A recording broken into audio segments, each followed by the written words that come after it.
Bonjour à toutes et à tous, on se retrouve dans une nouvelle vidéo pour parler du Bac Pro CGEA, du rapport de stage, des fournisseurs et des partenaires. Et c'est la partie 2 du rapport de stage. Donc pour les fournisseurs, nous allons commencer dans la partie soins et animaux. Donc on peut trouver le dentiste, le vétérinaire, l'ostéopathe par exemple, le maréchal. Et en fait, surtout, ça va être valable sur toutes les parties. Il faut bien préciser le nom de l'entreprise qui fait ces prestations. Donc en numéro 2, on peut mettre les assurances et les banques. Donc par exemple, souvent en agricole, on a la MSA et par exemple comme banque, je peux citer le Crédit Agricole. Et ça, c'est super important de connaître leurs fonctionnalités, de le savoir parce qu'on va vous poser la question et sinon vous serez bloqué. Donc on va passer aux fournisseurs d'alimentation.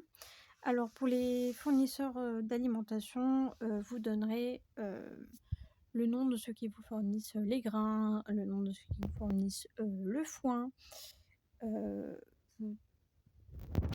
Vous vous donnerez également le nom des sites internet sur lesquels est acheté les aliments ou alors les magasins spécifiques dans lesquels vous les achetez.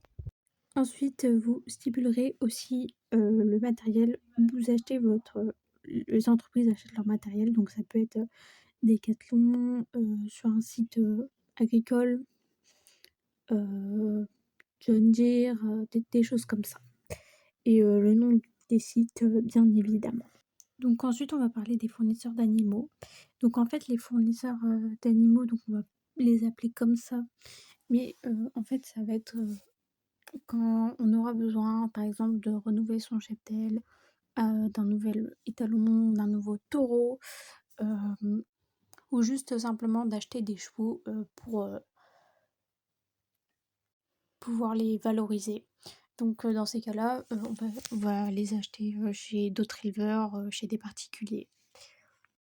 Et après, il faudra répondre à la question à qui vous vendez vos produits. Donc quand je parle de produits, bien sûr, je parle des animaux, je parle des cultures que vous pouvez faire.